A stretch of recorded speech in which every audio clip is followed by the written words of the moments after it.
Hello and welcome to Sassy as Fuck. I'm Alex Radford, joined by my lovely co-host John McGreevy, and today's episode is our interview with Joel Klettke, who is horrendously unemployed at this point in time. Is that accurate? Well, he's enjoying life, really. He sold his... it sounds more mean than it actually is. But he was the founder of Case Study Buddy, which he's now sold, and he's happily talking about that on this episode. But it's all about kind of the rise and sale of that, case studies, and what's next for him. It was quite informative, I think. But I think between projects is more accurate than horrendously unemployed. I think that was really quite mean-spirited of you. It was. I would like to point out, though, this was noted to me prior to this episode. John said, just say horrendously employed. It's fine. And now he's throwing me under the bus. Just for further context, this is take 2 again. The first episode, we also had like a two try. This is our second try again. I think we're struggling on the front of like getting the intros done, but the episode was the interview is great. We're the problem, as always, is that really without us, I think the podcast would run much smoother if it was just an expert guest talking for an hour, half an hour, and then that's it. Really, we're getting in the way of this being a success. Is the future of our podcast then just going to evolve into just having a robot call them, say talk for a bit, and then that's it? Oh gosh, that is the future, really. Maybe we should try and do that. Oh no, have you seen that Google thing? What's it called? I can't. Hang on. Someone sent me one the other day, and it's the worst thing in the world. Let me find it. I can't believe this. We've made it. We've made it to the point now where we're going on a massive tangent. No, it's not a massive. It's a short tangent. Have you seen the podcast where 2 AIs interview each other and they like host a podcast? Yeah, that's the one I'm talking about. Oh. I've not seen a Google one. I think it's a Google. What's it called? Oh my god, I got sent. I think it's Notebook LM, by the way. I think is the one that Notebook LM. Oh yeah, a podcast host discovered then AI. Yeah, spiral into terrifying existential meltdown. It's fucking awful. I did a kind of like just seeing what these things are trying to do, and it's just really these disingenuous AI voices being like, "Oh yeah, so about this is really interesting how to do that," and like. To start off with, like, oh, it just sounds like, and then after a while, you kind of realize that the inflection's the same all the time, and it's just awful. It's basically they're trying to replace us, and we're irreplaceable, Alex. Yeah, we're too vulnerable. Our egos are too fragile for us to cope with the loss of robots taking over. At least, yeah, I think it's just. I think it's our flaws that makes it like an AI would release it. Like clockwork, every week they'd release a podcast. Whereas the unpredictability is what adds the charm to our podcast. Yeah. What would be do you think in my head, the perfect AI version of Sassy as Fuck is it's a 25-minute episode and the intro is like a minute long and it's just like seamless. There's no like redos and it delivers it every like couple of weeks. I think doesn't that sound awful? Doesn't that sound horrendous? Everyone knows when to expect the episodes. God, yeah. It's seamless. My hair and background doesn't vary wildly depending on between the intro and the main content. Yeah, I don't get a weird like light. Yeah, you got a weird ray of godlike light coming down. Yeah. Maybe I should. There you go. Just stay like that for recording this intro and the next 2. No, hang on. How many we got left? One more. We've got one more left. Yeah. I think this is probably good. This is a good intro. I think this has been solid. I think it's covered the key information. You insulted Joel Klettke, our guest for this week. I mean, in all fairness, he's already been on. Well, he won't come on again. Probably it's fine. Yeah, he can't say I'm not going to do the interview anymore. You know, exactly. So jokes on you, Joel Klettke, you lovely man.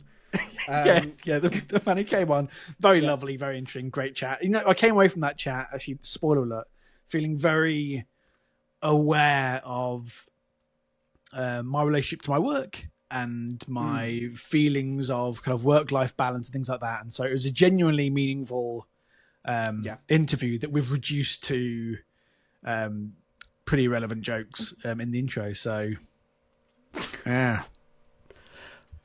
Right, well, we'll just pass over that and we'll go straight onto the episode. So enjoy. Bon appetit. What do you mean enjoy? Hi, Joel. Thanks for joining us. Yeah, thanks for having me on. So, Joel, you're a well-known SaaS copywriter, a public speaker, a co-founder of the business that put case studies in the conversation, especially within kind of SaaS and B2B. So my first question to you, considering all that, is why is your 404 page on business casual copywriting so extra? I put that together so long ago in my bright-eyed, bushy-tailed early freelance years, and I think at the time I really just wanted to find something different. I think on a more serious note, like any tiny advantage, any way you can get people talking about something you're doing in a busy market is like a net win, and finding a way to do that like still lives within your values, so you're not just doing weird stuff for the sake of weird stuff. And so at the time it was like I saw this opportunity for what if it was like Mad Libs, and how could I kind of take part of like the craft of like creativity and writing and make it part of this page that normally is just like a two sentence thing. Now, I wish that I would have thought about it a little bit differently, because getting a whole bunch of links and talk about your 404 page like does absolutely, it's great for your brand and for potential clients. It doesn't do a whole lot for your SEO. But yeah, it was just like I liked finding these little things where it was just a chance to stand out or get people talking. I think in another vein too, like when I was the best looking man in the world, according to Google, for like the better part of like 6 years. That got me a TEDx talk, right? So it's like these dumb little experiments can often lead to some interesting opportunities, and I'm trying to get back to a place of doing these weird little experiments that maybe they're nothing, maybe they pay off. I think it's fun. Like, for context at home, I'm not going to go through the whole thing, but there's effectively on your 404 page, if you go to businesscasualcopywriting.com / and then just mash your face into the keyboard, it is a zombie story, and like you say, it's like you can fill bits in, and it fills in the story with things about you or favorite food and stuff like that, and it is unique. And I think that you're right. Like, it's something that I think often people overlook, those fun little things. Like, it must have been a fun time writing that at the very least, and it must have some people going, "Hey, I accidentally stumbled on that. That's cool." Yeah. I mean, again, like, I'm constantly surprised by how little it takes to actually stand out. Again, like, especially when you're bread and butter, your whole field, your whole living depends on, can I pitch people and make them believe I can do something interesting for them? Can I get other people to see that, I can come with ideas, or we can do something small that's different. Like, to give you again another practical example, if I was writing an outreach sequence or like a lead magnet sequence, I shared this a while back on LinkedIn as well, and a bunch of people have since tried it, which is really exciting to me. But like, one of my favorite things to do is break the fourth wall, because there's this like bubble we all live in, and then we all know what's actually going on, but it's like we feel forced to play the game. And so I was saying, if I was working on like an email series for a lead magnet, the very first email would basically just be, "Hi there, you're never going to read this thing or open it.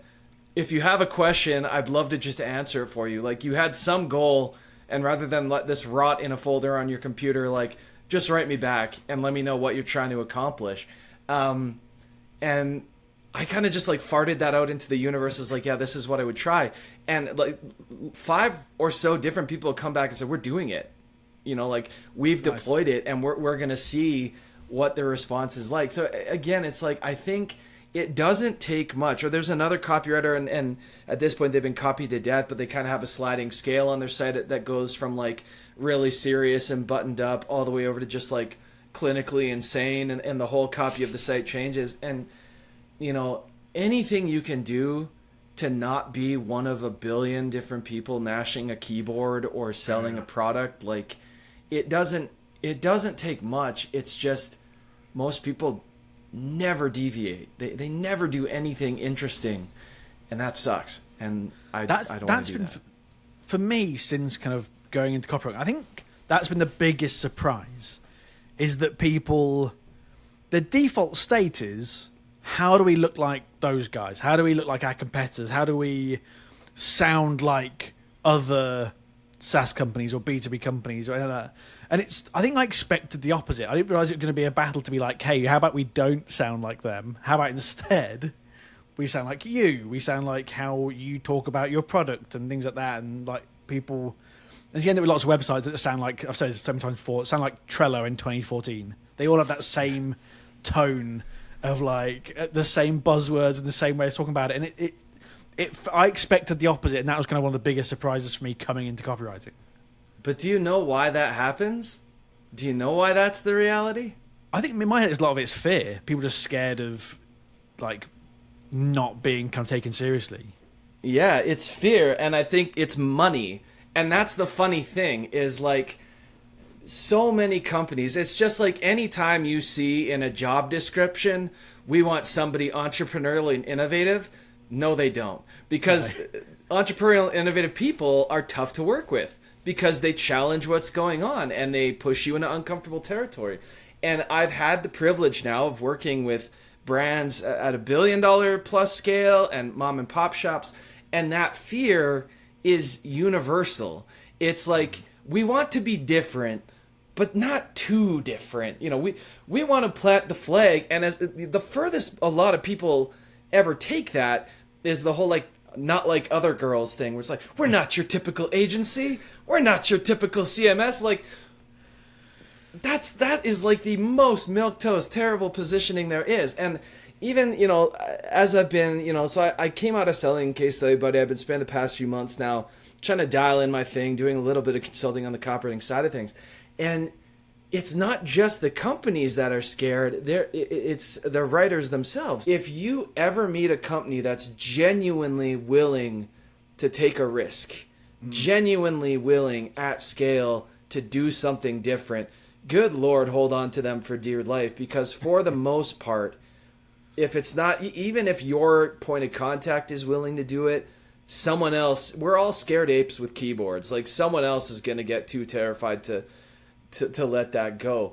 So, you know, that part of the job, you know, is being able to basically come in, empathize with everybody, and then get them to a place of like, listen, we're going bungee jumping here. It's going to be scary. Mm-hmm. It's going to feel like we're going to slam into the ground. We might, but like, God willing, we're going to bounce right back up and it's going to be a lot of fun. But yeah, fear and money are where good ideas go to die. Yeah, I love the idea of non-committal copy. That's something really that's genuinely funny about being like, hang on, let's not, because that's the opposite of what you're doing. You're like, you know, I know people can go too far with making too bold claims and promises, right? Sure, but the solution to that isn't. Hang on, let's be as passive as possible and caveat everything. And I think too, like again, your job is to make as compelling a true promise as you can. That is the game. And so a lot of people settle for a very compelling but untrue promise. A lot of people settle for a very uncompelling but true promise. It's that mix of both. It's trying to find, you know, what spin can we put on this that nobody else has or nobody else can. That's the whole game. And so when I was reading this deck, and it's like, oh, we say that we strive to, and you know, we really put a focus on things like, you know, years of experience. I'm like, not one person has ever compared two services side by side, like agency services, digital services, and be like, you know what, this company, they've got 20 years combined experience, but this company, they've got 60. So we're going with that. It's just we get so hung up and precious about these very passive, very safe, very bad ideas, and then a lot of very bad copywriters come along and basically like shake some paprika on the bad ideas and go, voila, like now you're positioned. So again, when you can, even if it's in the smallest, tiniest little experiment, do something challenging, genuinely interesting, genuinely different, you know, even if it flops, like we're all going to die in the next 100 years. No one's going to be around to remember it. Lighten up a bit, you know, what's the worst thing that can happen? But for a lot of people, it's like I could lose my job or we could lose some money, and scared apes with keyboards make bad decisions. And that's just how we are. If you're running like a boring B2B business, let's say, because there's always this argument if you've got, your brand is a B2B company, you sell pipes, you're not that exciting, and that kind of thing, right? How do you, and you're listening to this and you're like, oh, this is great, I'm going to do this, but I can't just do this suddenly. I can't just start talking about, wacky pipes or anything like that. I can't, how would you like suggest then? Because obviously that makes sense. It sounds reasonable, but you can't just suddenly jump ship and just, jump the shark, as it were. Yeah, and I would say, too, the goal is not to be wacky, and the goal is not to be different for different sake, but it's kind of like the place I would start, the easiest exercise is to sit back and try to zoom out and say, what are all the cliches in our industry, and what are all the, like, unspoken agreements or things everybody knows, but, like, nobody says out loud. And again, just because my mind's on the agency space, it's like, you cannot throw a rock without hitting somebody who's going to say, we really care. We really care about you as a customer. We take the time to get to know your business. Like, everybody's out there taking time. That's great. That's fine. So acknowledge what everyone else is saying, and then think to yourself, okay, that's what everybody else is saying. What does everybody actually want that to mean, though? Like, how does that actually play out in real life? And so, for example, like, let's take a boring, commoditized business like plumbing, okay? Everybody says, like, everybody says, oh, fair pricing. Or, like, everybody says, hey, we'll be there in an emergency. Well, how do we kind of take that? And sometimes again, the goal is not just to, like, be wacky or different for different sake, but how can we scratch the underlying itch of, like, what that really means for the customer? How can you spin that? And so it might mean, again, there's lots of different ways to split it up, but maybe it's like, hey, we'll price match. If you get a lower quote and you show it to us, we'll match because we really don't want to be beat. Now, again, that's not some revolutionary idea, but if no one else is doing that in your space, then that's a good start. Or let's say that, again, you're in manufacturing and it's like, yeah, we make pipes. Like, yeah, we don't want to start being like, our pipes are the wackiest, zaniest pipes you've ever seen. Again, like, that's totally off for the industry, but it's kind of like, how can we put ourselves in a position to be like zigging where everyone else is zagging, or even just like saying the unspoken thing, where it's like when I even just finding the language for it. Like, again, when we make recommendations to companies, like if I was to be like, hey, I've got a killer guy for blinds, like he does an amazing job on custom blinds, and someone's like, why is he good? I'm not going to rattle off 15 things, be like, well, did you know, like, he's certified in this, and also, like, he's been in business for 60 years. Like, that's a really good barometer too for finding out is, like, when people recommend you, when people refer you, what is on that very teeny tiny list of things they share. That is, like, a wonderful filter for finding out what people actually give a shit about, is, like, when you go and look at reviews, or if you have the privilege of having someone on a call and be like, hey, like, we know you were referred. What did they tell you? Like, what did they tell you about us that made you feel like you could trust us? And then, again, like, can you capitalize on that? I'll close this thought off with, like, in one of the boringest industries that makes trillions of dollars on the planet, personal finance, investing, right? There's a lot you cannot say in that industry. You can't, make grandiose promises of returns, stuff like that.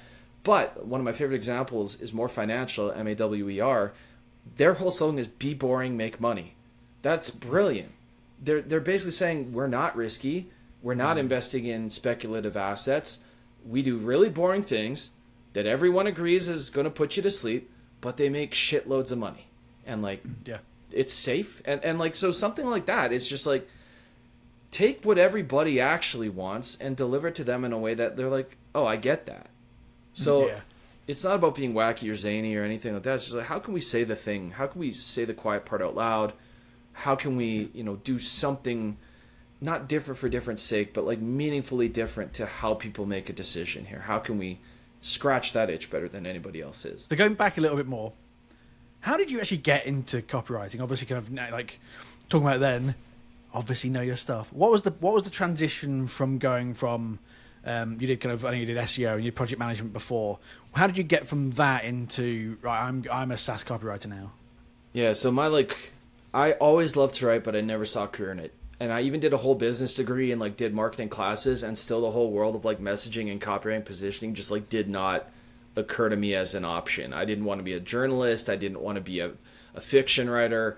I loved to write, but I never saw a path. And so I fell ass backwards into like every job I had, pretty much. Like my very first job, well, the real story is, it wasn't my very first job, but like I spent a summer and I thought it was going to be a marketing position where I was like writing ads and stuff like that. It wound up being B2B cold calling for industrial labeling machines. And I'm like, oh my gosh, this is like, I felt at the time like I was terrible at it. In retrospect, like I actually, despite my complete cluelessness, like managed to like queue up a deal, but I was not used to the world of rejection and what that looked like. From there, I came home. My only criteria for a job is like, do I not have to cold call? Great, point me in a direction. So I fell ass backwards into SEO. I didn't know that that was a thing. In working for that agency, there's a couple updates that Google did now a trillion years ago. Penguin and Panda that put a new emphasis on content. And I like to write. And, I was writing for the agency blog. I really enjoyed that. I thought, oh, yeah, there's kind of this content thing. Then I got the chance to write some website copy because clients needed it and I wanted to do it. And so that's where it started to click, like, oh, yeah, hey, all those words out there, someone needs to be putting that together. And honestly, I was just oblivious to that being a field. And once I latched onto it, it was like, oh, I had the benefit. I had a great boss, agency side. I had the ability to make mistakes, go into meetings, see how people make decisions. So finally, 2013, I went out on my own, originally focused on content. And then within a couple years, I discovered or was pointed to the work of Joanna Wiebe and conversion copywriting. I was originally really resistant to direct response because I didn't want to be selling like faux cancer cures and stuff. And that's all I saw from the direct response world at the time. Joe kind of legitimized it for me. I got over the fear of like, what if this doesn't work? And I like the competitiveness coming from SEO where you can see the leaderboard in real time. I like the competitiveness of like, can I beat a control? Can I write something that moves the needle? I wanted to do more than just create. I wanted to create and see the outcome of it.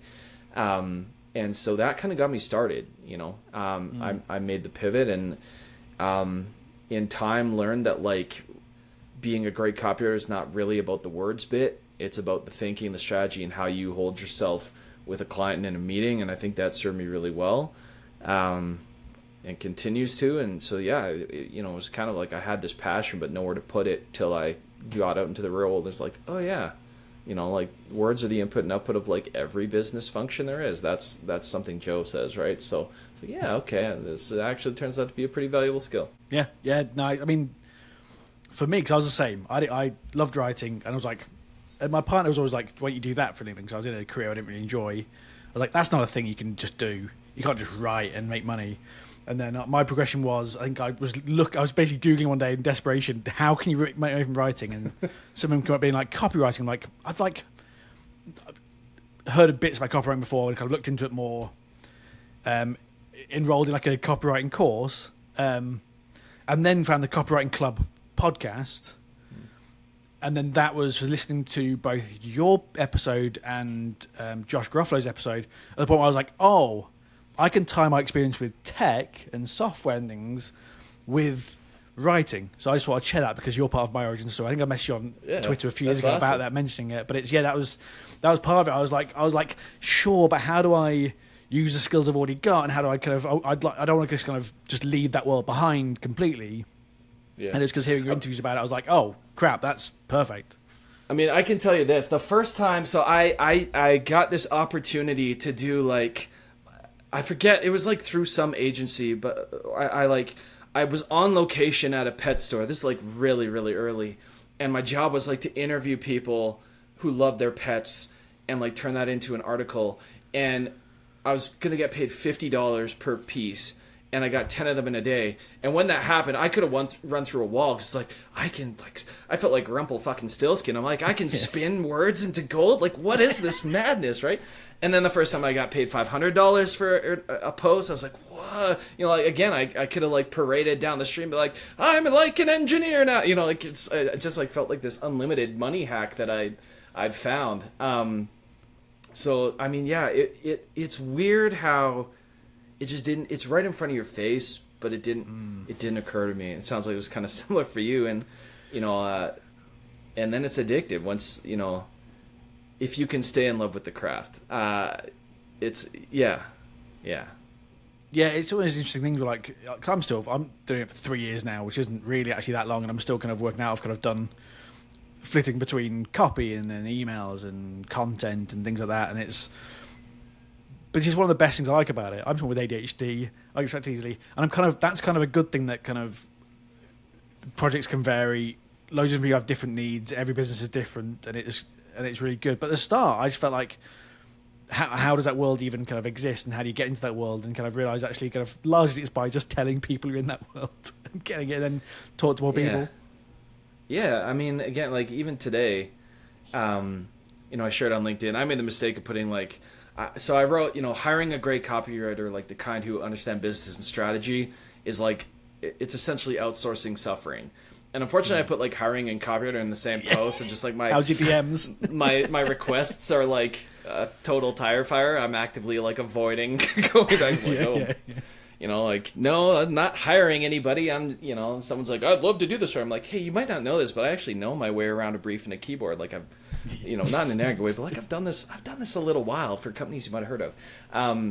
But yeah, it's, I think too, like I spent the first few years really kind of in the same position as you. I tried a lot of different stuff. I love the variation of the projects. And then for me, what was ultimately really freeing was kind of zeroing in.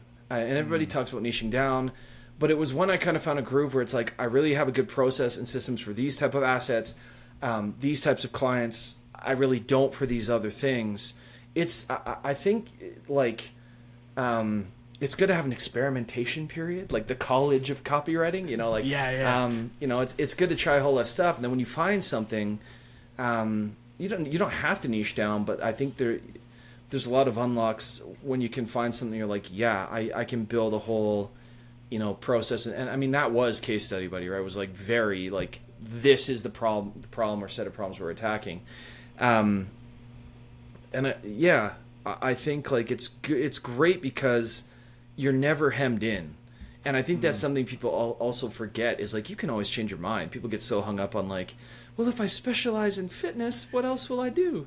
And it's like, no, like, number one, nobody else in the universe is thinking as much about you as you are. So like, if you change your positioning, people can be like, what? Like, you're not doing that? Like companies are gonna be like, how dare you? Again, we make weird barriers for ourselves to things, but, it's good to get broad exposure to a lot of stuff, and then you can stay there, and that serves some people really well, and then you can niche down. That that's the path I took, but both are totally viable.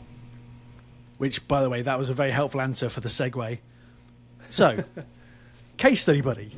That's getting like that's when you went from that, you're into copywriting, you did all those things, you found kind of copy as a focus, and then where did the idea of a Case Study Buddy come from, and how did that kind of grow into its own thing rather than just being a thing you offer?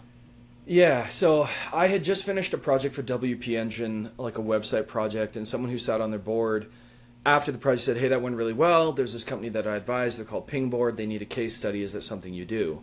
And it was the kind of person where it's like, for you, yes, absolutely. Like, I'll give it a shot. And I think that, the important takeaway there is like, you have to do things that you aren't totally prepared to do, or that are new, because it can unlock all kinds of stuff. So it's like, yeah, sure. Like, I'm confident enough. Yeah, I haven't really done them before, but I'm confident enough at this stage I could figure it out. So it was through doing that initial project and trying to find good information on how to get it done that a few things occurred all at once. Like, number one, most of these are terrible. Most customer stories were just awful. Number two, these are hard. Like, there are a lot of moving pieces: interviewing, writing, if you're taking on the portion of design, navigating approvals, project management. There's quite a lot to navigate. And then beyond that, you have multiple stakeholders and things like that. So it's a difficult content asset. But at that point, okay, most are bad. It's hard to do. Everybody needs them. All of that kind of pointed to this could be a premium offer. Like, if I can crack this, this could be a premium offer. And then the final domino for me was like, well, surely somebody has planted the flag and said, this is all we do. We do it really well. So I turned to Google, and it's like, not really. Like there was Casey Hibbard, who for me was first to the game. She's amazing, but she's one person. She had specialized, published a book on the topic. I read that book. I learned a lot from it. But like Casey can't serve the whole market. There's a few others who had it as parts of what they did, or agencies who said that, oh yeah, we also do these. But I knew enough to know at that point, it's like, this is something you can't just passively kind of do because there's so much involved. Unless you're only taking on like a very small portion of if you just do the writing, but you're not involved in any other thing. So I thought, well, why not me? Like, maybe I'll try to build this out. I had a failed attempt at a team-based business prior to that, so I'd learned some things through that. And I thought, well, this could be something that I could kind of productize and build a process around and maybe a team around. And so that was kind of the kernel of the idea. That's where that came from. Kind of very quickly realized, like, well, this is not buttering my toast, right? Like, I'm going to need some help if I want this thing to kind of endure. So I had a connection, a friend named Jen, who we'd worked together agency side. She had stepped out on her own, and I knew she was really good on the biz dev side of things. She'd been a project manager for that agency, and so I approached her and said, would you be interested in kind of coming along for the ride? She didn't want to be part of anything that she didn't have some ownership stake in, and I was amenable to that because, again, I was like, this will go further faster if I don't go alone. And so that was kind of the early start, and we just had low pricing in the beginning, did it for friends, kind of tried to refine the process, as much as possible, and then once the core initial formats kind of were dialed in, we rolled with it from there. And to give you perspective, I'm not saying this is right or wrong, but like our first projects, we were doing like 500 to 750 all in for the entire process. By the end of it, depending on the formats we were doing, it could be 3,000, 4,000 plus per story. So there really was kind of a premium market for that. All kinds of challenges and tricky nuances because it's a difficult thing, but that's kind of how that whole thing got rolling, and how we got our first clients and how we built out our first processes. Yeah. I like how that kind of works, because it's something that I think as a copywriter sometimes it can feel like you're constrained by being one person, and you kind of, I think it'd be difficult to offer, okay, we do this whole process. I think that'd be quite intimidating and quite difficult to scale. And so going into it with that team effort and seeing it as that problem that needs to be solved and needs to be solved as a team, because like you say, like there's so many aspects to it, and things like the interview side, and there's the writing side, there's kind of finding that messaging in between. There's a lot to it that you need to get to a good case study. And so it's interesting you went that direction, because it would have been very easy to just be like, it's just another thing I offer. Yeah, I mean, again, I wanted to find something, like I had tried to do blog posts as a service with the team. I made so many of the mistakes that, like, now at this stage, part of what I've been doing is consulting people one-on-one who are like, they're successful freelancers or they're early stage with a team, but they're running headfirst into, either they want to scale up and don't know how, or they're running headfirst into like the same challenges I ran into. And having that initial failure was huge, because like I keep saying failure, like it's still, we ended up in the black, but it was like I came into that so naive about what it took to go from individual effort to team effort.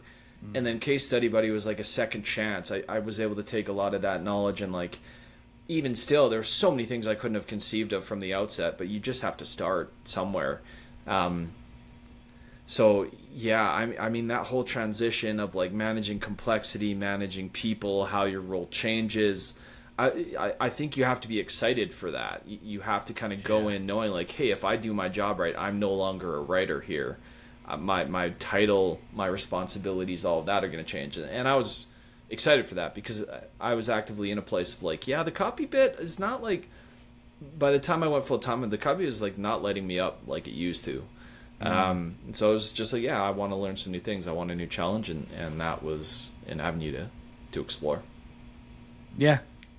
So you mentioned before as well about how, a lot of the big opportunity came from the fact is that most case studies are bad, and they are. What are the common mistakes that you see? This is one of the things where you could probably fill a few hours here. But what are kind of the key mistakes that you see companies making that they could kind of fix or change to kind of create better case studies? Yeah. I'll keep this as short as I can. I think first I'll plant the seed that like the most of your problems with these stories happen before anyone's ever responsible for like getting on a call, capturing it, or putting it out into the world. Like there's no strategy behind them. There's no planning for them. They're always 5-alarm fires where you're discovering the story in reverse, where you're like, hey, we need a story. And it's like, who could we ask? And they're like, what wins do they actually have? And then like, will they go on their record? And it's like the best companies on the planet. Like we worked with over 300 companies. The top 1% of those who, and by 1%, I mean like who do the best stories, see the best ROI, get the most buy-in. The big difference in a word is they are proactive.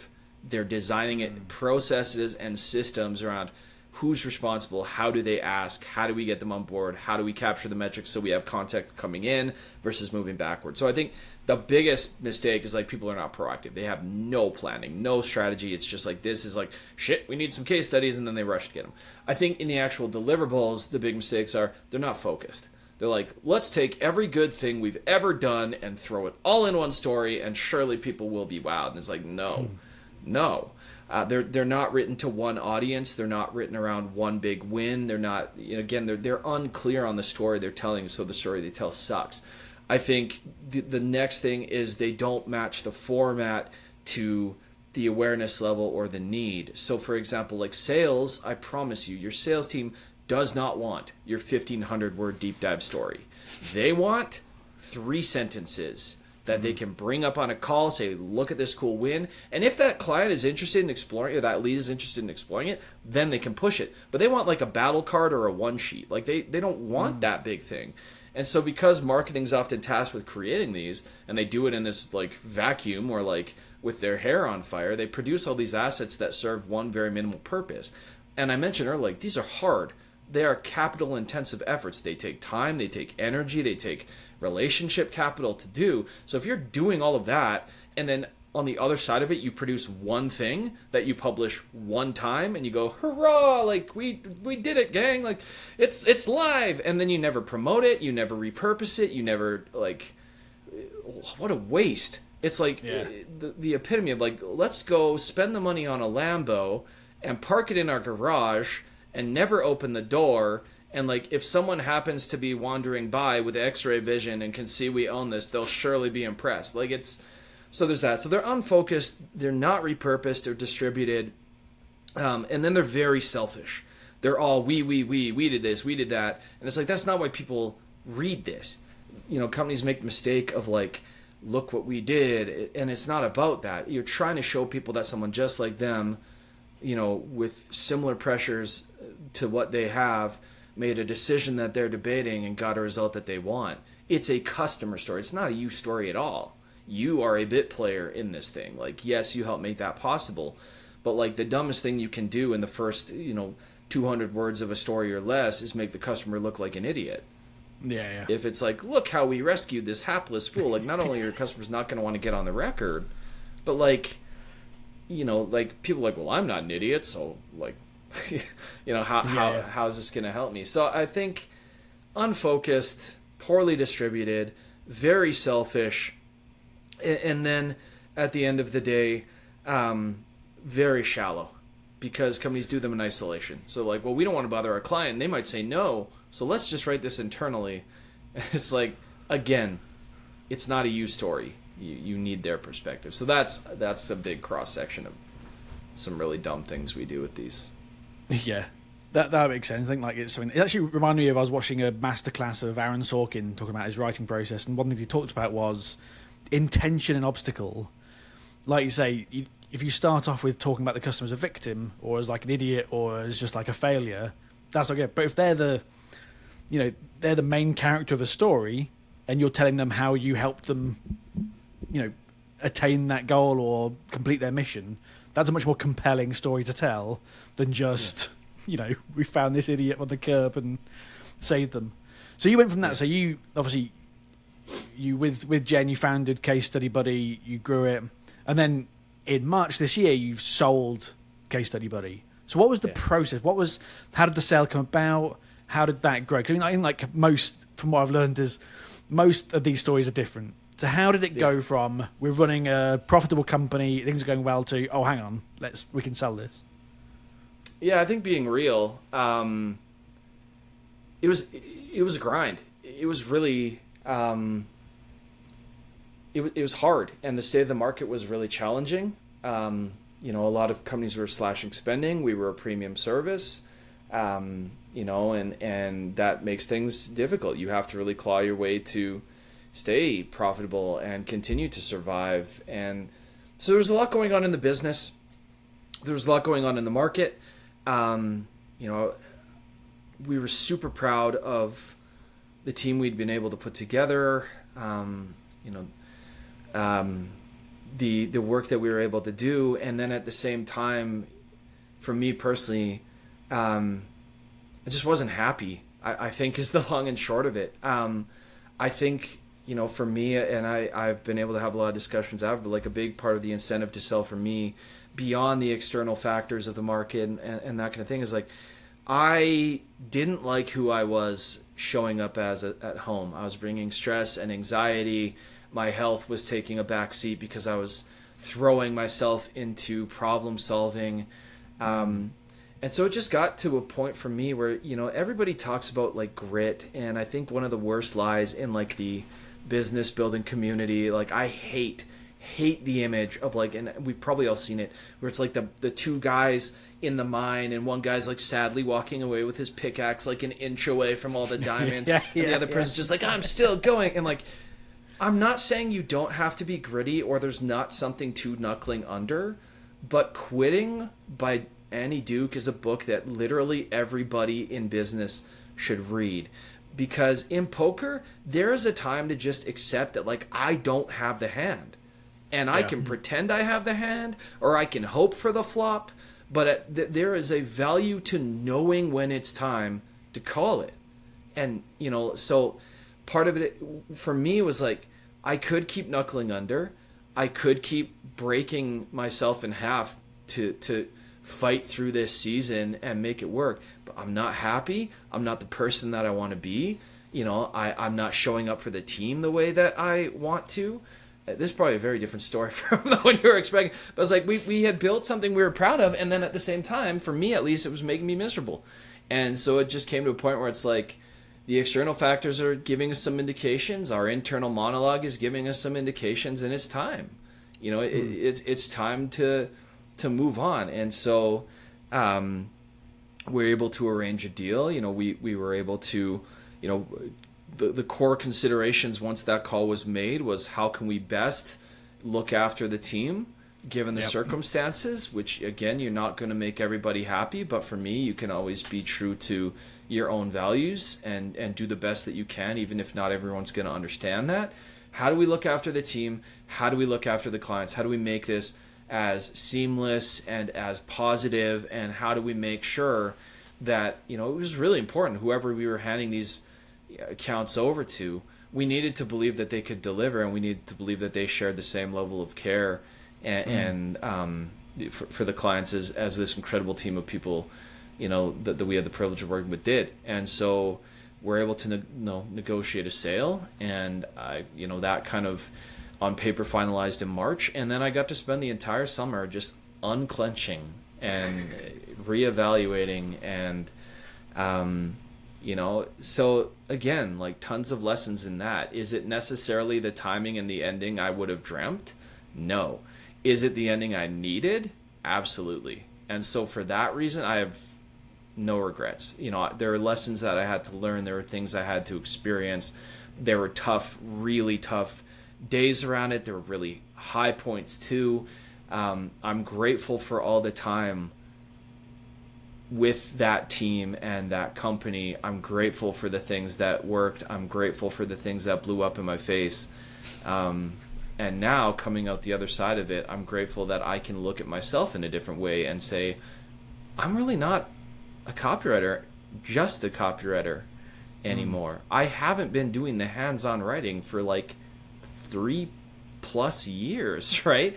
I got out of the production side of Case Study Buddy by like year 2 of our 6-year or 8-year run. So yeah, from the outside, it was a big win. I think there were lots that, again, we're super proud of, but knowing when to call it for yourself and not subscribing to the, just tough it out and be gritty and you're a failure if you don't, take this thing to the moon. It's not true to life.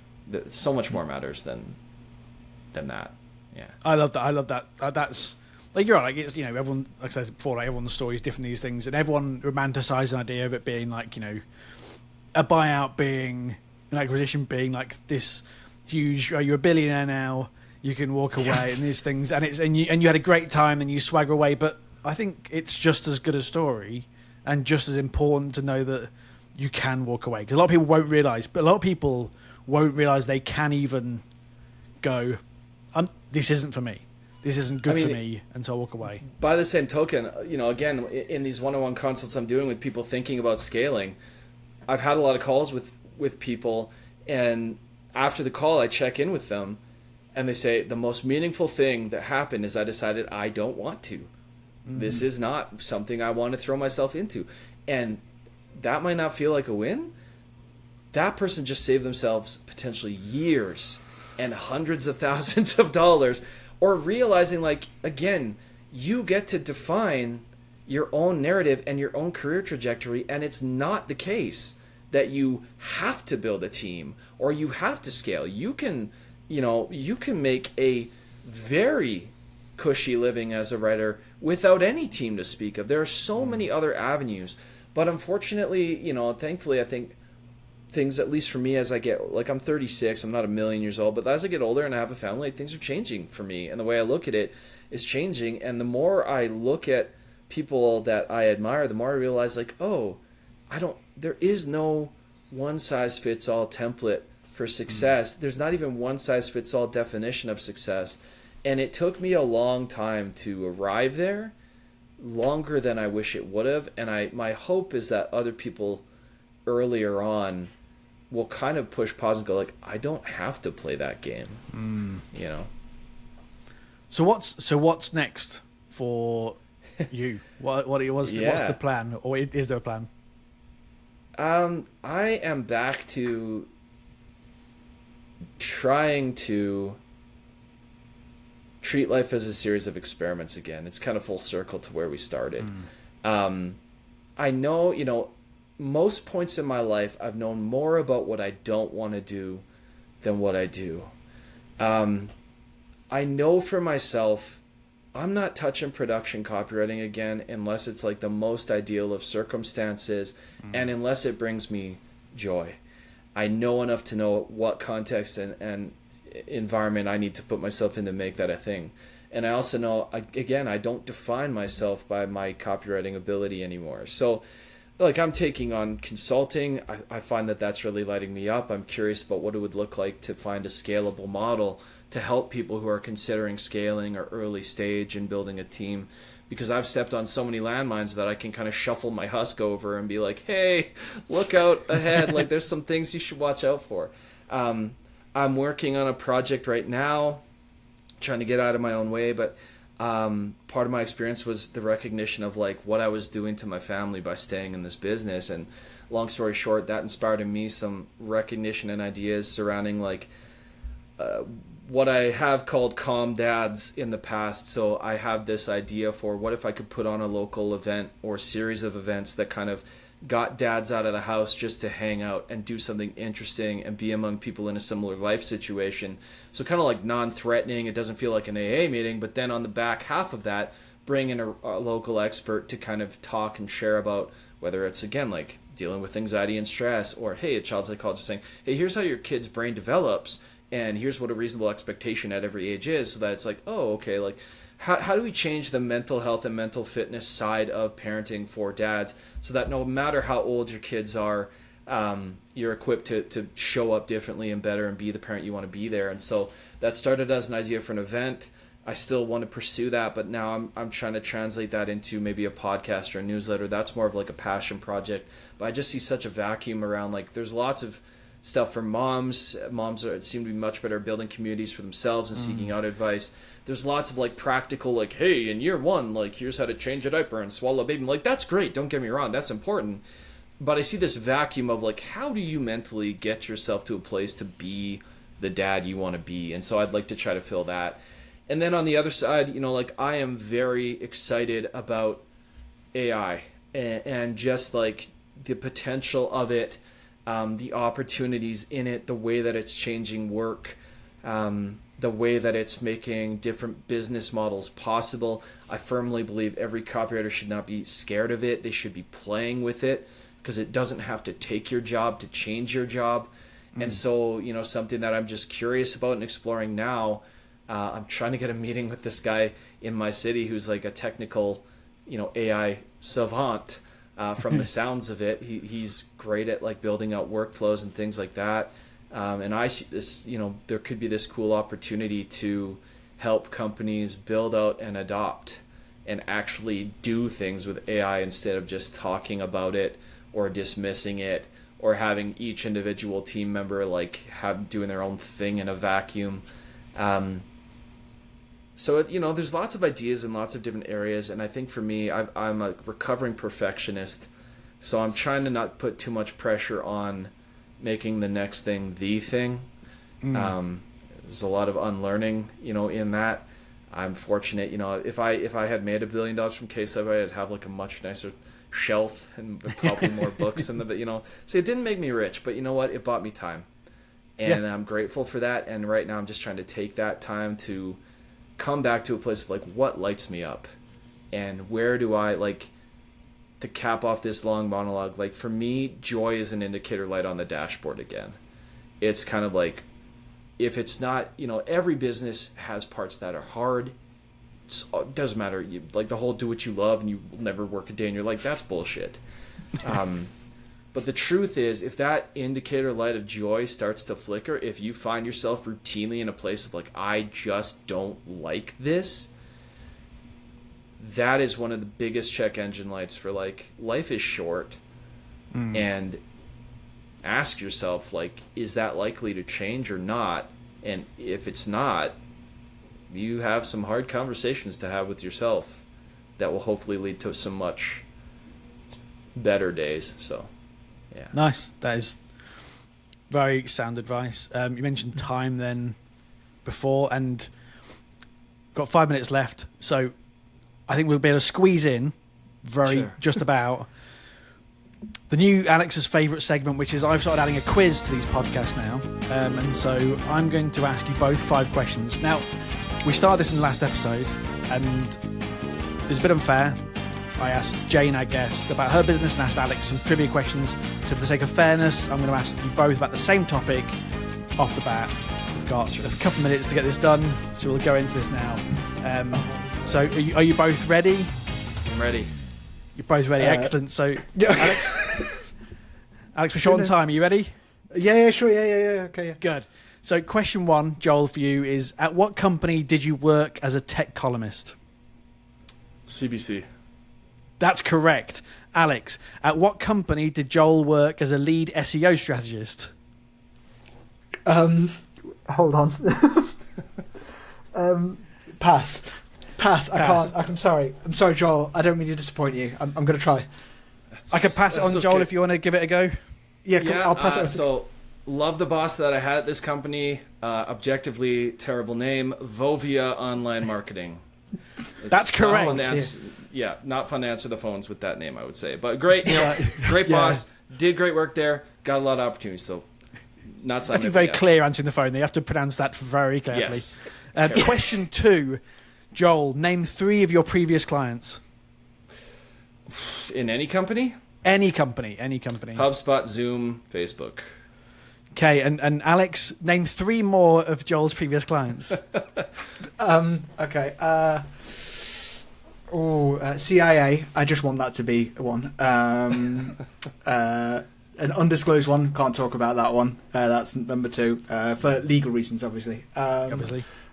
Number 3. I want to say. Gonna have to rush you. Got to push you for time here. Microsoft. Are any of those 3 correct, Joel? Undisclosed, I'll give you that one. Okay. CIA, I'm not at liberty to disclose, so That's so, Microsoft, so cool. Okay. no. Very, very close to Microsoft, didn't come through. Oh, Well, okay. that's a shame. No points for you there, Alex. So question 3 is, what was the name of for you, Joel? What was the name of the company that acquired Case Study Buddy? Testimonial Hero. That is correct. Okay, Alex, where did Joel's co-founder Jen go to university? Oh God. Columbia. No. Question 4. So, Joel, what is conversion in a sentence? What is conversion copywriting? It is understanding people's motivations and writing copy that drives action in the moment. Perfect. And for Alex, who coined the term conversion copywriting? You're lucky she's been mentioned in this podcast. She I has. think. She has. Yeah, So yeah, I yeah. just And in realised previous I sound like podcasts as well. It's been like Oh God, I'm such 3, an asshole. 2, No, 1. it's too much. Sorry, Joel, I'll pass it over to you.